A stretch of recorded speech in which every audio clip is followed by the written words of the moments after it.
Bonjour à toutes et à tous et bienvenue dans cette nouvelle vidéo consacrée encore une fois à l'univers des nouvelles technologies. Aujourd'hui donc en compagnie d'Aurélien, que vous avez déjà vu sur la chaîne. Salut. Et on va parler de son nouveau joujou qui est le G-Osmo Mobile 2. C'est ça. C'est ça, voilà, parce que comme les noms sont un peu à rallonge, c'est pas toujours facile. Qui est donc une gimbal ou une gimbal, ça dépend si on le prononce à la française, à l'anglaise. En gros, c'est un stabilisateur pour smartphone. On peut également acheter des plaques d'adaptation pour y mettre des GoPro, des action cam, etc. Le tout étant qu'il faut que ça soit des poids relativement réduits. Parce que voilà, si vous voulez mettre un appareil photo réflexe dessus, forcément, ça fera pas le job. C'est ça. Voilà, donc on l'a testé un petit peu. On va vous mettre aussi quelques images en fonction de ce qu'on va en dire. Et on va faire un petit peu en gros la liste des points forts et des points faibles du produit. C'est ça.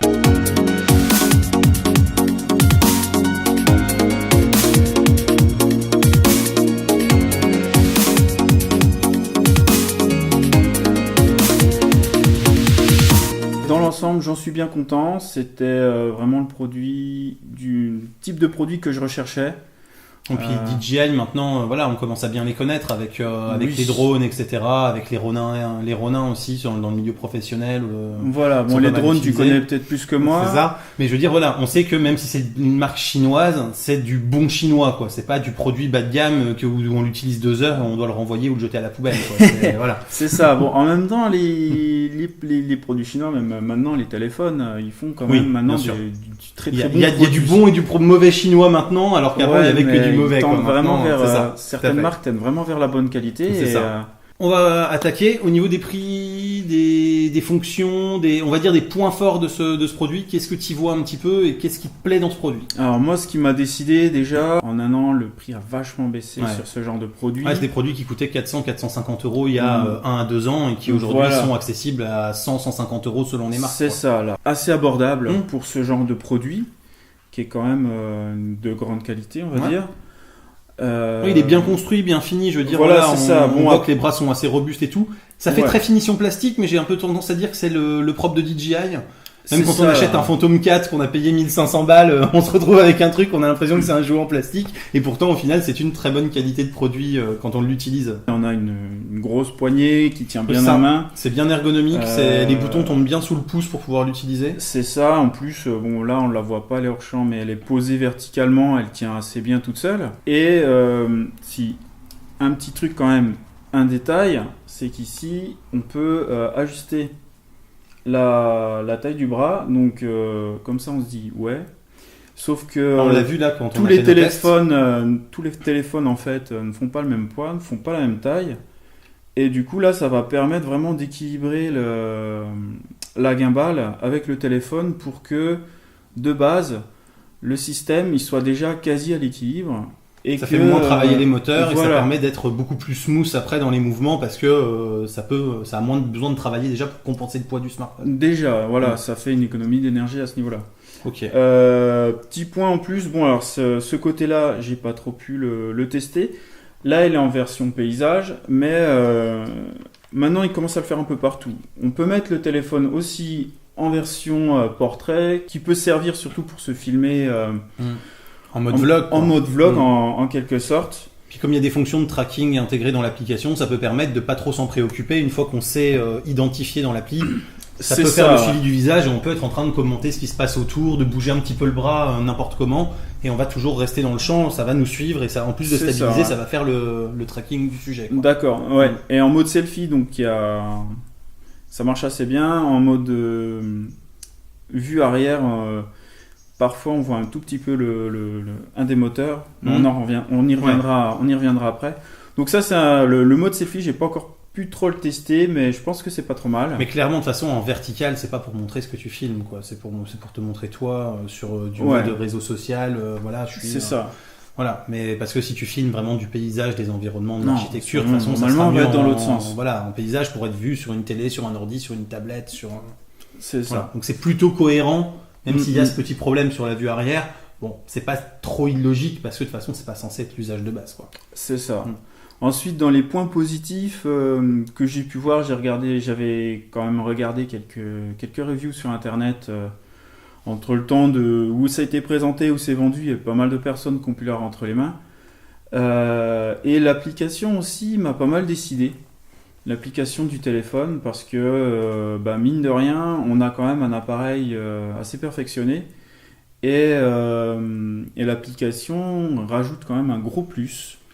Parce que c'est elle qui va te permettre de prendre la main pour faire, on va dire, les trucs qui vont au-delà de la simple stabilisation de ta vidéo. C'est ça, on va pouvoir régler quelques petits paramètres, mais il y a des... Donc, si tu devais nous faire une liste rapide des fonctions, ça permet de faire quoi? Parce que donc on est d'accord, la gimbal en elle-même, elle sert juste à stabiliser. C'est ça. Ça compense les mouvements de ta main ou les mouvements de la voiture ou quoi que ce soit. Ou faire suivant le mode ou voilà, avoir avec le tracking, etc. Ouais. Mais ça c'est déjà via l'application de tracking, parce que c'est le téléphone le qui tracking, analyse. Oui, en fait. non, il y a deux modes. T'as le mode où il garde son Où orientation. il compense tous tes mouvements et l'autre où Et si tu te décales, il va quand même voilà, se décaler, il y a le mais en suivi, faisant un suivi un peu plus souple en fait. Ouais, ça c'est pas mal Ok. quand on veut filmer. Ça évite quand on bouge au joystick, on voit que c'est un petit peu plus saccadé. mécanique, ouais. Et là, le suivi de rotation, il est beaucoup plus léger. Donc, ce qu'on peut faire, il y a donc le mode photo, le mode vidéo. En mode photo, on a la photo normale, les photos avec retardement. Ouais, classique. Il y a un mode HDR. Ça, j'ai pas trop testé. Sachant que bon, sur du mode photo, au pire, on peut utiliser toutes les applis du téléphone puisqu'il y a moins besoin de l'appli dédiée. Ouais, parce que là, il n'y a pas de besoin de tracking, de choses comme ça sur la photographie. Donc c'est un peu moins utile de l'avoir, on va dire, dans l'appli G. Ça sert juste de passer de photo à vidéo sans être obligé de jongler entre les deux applis. C'est ça, surtout que quand le téléphone et le Stabi sont connectés en Bluetooth, si on appuie sur le bouton, ça prend des photos. Oui, voilà. Donc, mais avec l'appli de mon téléphone, en tout cas, ça prend des photos. Ouais, voilà. Donc, c'est reconnu comme tel. Okay. Donc après, on a le mode panorama qui est pas mal foutu. Donc on a 3 modes. On a un mode panorama 9 photos, un mode fisheye qui en prend 15 et un mode on va dire un peu étendu. Étendu, 300 sur 330 degrés, où là il fait environ 27 ou 29 photos. D'accord. Donc il prend les photos là en tout cas moi pour mon téléphone en 12 millions de pixels. Il assemble le tout. Il assemble le tout assez rapidement. Et assez bien. Et franchement, le résultat est propre. Je veux dire, on voit pas les démarcations. Quoi. On sent que l'algo tourne correctement. Ouais, il n'y a pas trop de défauts à ce niveau-là. Ça, c'est pas mal fait. Le seul bémol que j'y trouve, c'est qu'il fait que 3 rangées de photos. Et du coup, on n'a pas forcément un angle vertical énorme. Et je trouvais ça que ça manquait un petit peu quand c'est vrai que c'est dommage, effectivement, parce qu'on est assez limité dans la verticalité. Voilà. Et alors qu'on 330 degrés, en gros, il y a juste le cône de 30 degrés derrière où on peut se cacher pour pas être sur l'image et on a quasiment un full 360. Ouais. Mais c'est vrai qu'on voit pas beaucoup du ciel, on voit pas beaucoup du sol. Et si on est dans un environnement un peu grandiose, genre au bord d'une montagne, où on peut voir à la fois la vallée, le ciel, les chaînes de montagnes derrière et tout, ça peut commencer à être un peu gênant, quoi. C'est ça. Et le truc qu'il va faire, lui, c'est qu'étant donné qu'il connaît son horizon, il va forcément commencer à la verticale. Donc on peut pas lui dire décale-toi de... Oui, c'est ça, on peut pas lui demander de se décaler en hauteur, de se décaler en bas, parce que c'est ça qui est intéressant pour prendre ça. Et non, lui, il va être comme ça et c'est tout. Ouais, ok. Donc, bon, ça, voilà. Ça fait partie des limitations, il faut le savoir, quoi. Et pourquoi 330 degrés? C'est parce que, alors, je sais pas si on verra, ici, il y a des petits bloqueurs qui empêchent le système de tourner. Ensuite, on a tout ce qui va être fonction de timelapse. On a divers modes de timelapse, dont le timelapse fixe. Un timelapse fixe, on l'a maintenant dans la plupart des applis des téléphones, ça n'apporte rien. Le vrai apport, c'est qu'on va pouvoir avoir un timelapse piloté avec un déplacement. On va pouvoir lui dire, tu vas de tel endroit à tel endroit, tu me fais un certain nombre de photos sur certains intervalles, et puis après il te fait ta vidéo. Et tu disais, ce qui est vachement bien, c'est qu'il te donne la durée finale de la vidéo. Ça fait que si tu veux un timelapse qui va durer 40 secondes, parce que tu as besoin de 40 secondes de timelapse pour un projet précis, tu peux changer tes paramétrages pour arriver aux 40 secondes sans être obligé de toi refaire des calculs de combien d'images, combien de temps. Pas besoin de recalculer. C'est vrai que ce mode est pratique. On peut lui spécifier au stabilisateur jusqu'à 5 points de passage. Ce qui fait qu'on peut très bien monter, puis redescendre, puis revenir. Puis c'est ça. Et ensuite, une fois qu'on a spécifié les 5 points de passage, en fait, on va avoir un petit écran. Il va nous demander on veut une photo tous les combien de temps et le temps que va durer la capture. Donc de 1 minute à peu près 1 heure ou alors à durée libre. Donc on l'arrête quand on veut. Et si du coup il a un temps spécifié, lui il va nous donner directement en dessous le temps de la vidéo finale. Et puis ce qui est bien, c'est que comme ça on va pouvoir aussi choisir à quelle vitesse le travelling va se faire. Parce que si on lui dit que il se fait sur 10 minutes ou sur 5 minutes, il va se déplacer plus ou moins vite pour Oui. respecter cette contrainte de temps. C'est ça. Par contre, au niveau des points, on n'a pas de temps de vitesse. Donc en fait, Oui, on il peut va pas faire son trajet sur les 5 points C'est comme ça. si on n'en mettait que 2. On peut pas lui ça, dire c'est entre le point 1 et le point 2, tu vas à telle durée, après tu vas plus vite sur ce point-là, puis tu vas moins vite sur ce point-là, ça c'est pas possible. Et on a aussi essayé pour voir si c'était jouable avec une GoPro ou avec un autre Oui. téléphone, si on a par exemple un premier téléphone qui fait pas des super vidéos, quoi que ce soit, et qu'on veut en utiliser un mettre autre, sa GoPro, voilà. tout simplement. Ou mettre sa GoPro, exactement. Donc là on a testé avec 2 téléphones, mais le principe est le même en fait. Ouais. On a vu donc qu'on pouvait très bien, avec le téléphone, spécifier les positions, Ouais, celui Ensuite, qui est connecté au voilà. stabilisateur. enregistrer avec la GoPro qui sera fixée sur le stab en fait les images. C'est Le ça. seul inconvénient de ce mode-là, en fait, c'est que le téléphone va aussi enregistrer ce qu'il voit et stocker les images de ce qu'il voit. Ouais, Et on exact. n'a pas moyen de lui dire, en gros, il y a un autre truc qui est sur le stab et on veut juste que tu le pilotes, mais que tu n'enregistres pas les images. Quoi. C'est ça, ouais. Voilà. Pour lui, en fait, le téléphone connecté au stabilisateur Et forcément croit, celui qui fait les images. croit qu'il est sur le stabilisateur. C'est Donc ça. voilà, en fait, il faut le laisser activer et qu'il enregistre en même temps. Donc Mhm. bon, ça bloque un peu le téléphone. Et j'ai pas pu tester le mode ralenti parce qu'il n'est pas encore disponible sur Android. Donc voilà, je trouve ça un peu dommage, mais bon, ça devrait peut-être pas tarder. Oui, aussi, une chose qui m'a pas mal décidé, c'était l'autonomie du Qui est plutôt bonne. stabilisateur. Voilà, elle est estimée à 15 heures. Bon, là, c'est les estimations de studio avec Oui, mais on sait que des même si conditions c'est- particulières. Ouais, mais mais on bon. sait que même si c'est une dizaine d'heures, ça veut dire qu'on part sur une journée complète, on est sûr de Ouais. revenir, on a toujours de la batterie, quel que soit ce qu'on a filmé. C'est quoi. ça, ouais. Donc c'est largement suffisant. Ouais. Mm. Et petite chose super sympa, on a accès, enfin visuellement sur l'appli, on voit et la batterie de la gimbal et la celle du batterie téléphone. du téléphone. Justement, ils avaient vendu un peu le truc en disant on peut recharger son téléphone en même temps parce qu'il y a un port USB exprès, C'est ça. mais au niveau de la conception, tu t'es rendu compte que c'était pas aussi évident que ça. Oui, donc on peut charger. Là, on verra sur les photos, ça c'est pour charger la gimbal. Et ici, on a un port USB. Donc Qui full va- format. Hein.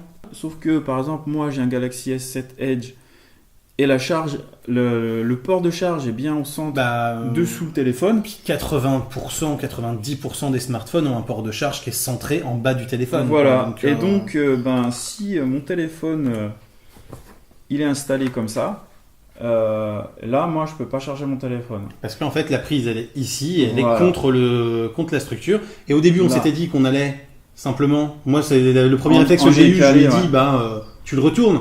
Ouais, Sauf mais que non. dans ce cas-là, en fait, comme à chaque fois, le port de charge, il est à l'opposé de là où ouais. vous avez la prise d'image. Dans ce cas-là, après, ça veut dire que la prise de vue se fait devant la structure, et donc on voit plus rien. Non, on voit plus rien. Donc c'est pas bon. Donc, à tester, j'ai pas testé en mode vertical où là c'est possible. Ouais, il y a sans doute moyen.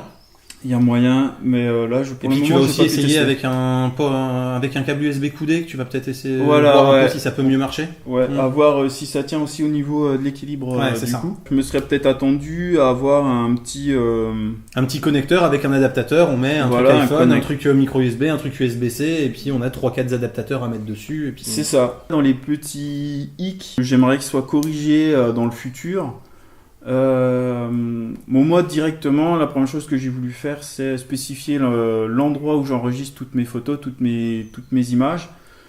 Parce que la mémoire du téléphone, même si on a pas mal, moi je dois Alors avoir voilà, 64 gigas. L'endroit, c'est pas la géolocalisation de tes images, hein, c'est Ouais, bien l'endroit ouais. où tu vas les stocker dans le téléphone. Ouais, hein, d'accord. Voilà. l'emplacement de stockage, même si le téléphone il a un peu de mémoire, on remplit ça très très vite. Du coup, j'ai Bien une sûr. grosse carte mémoire qui me sert à ça pour toutes mes photos, mes vidéos.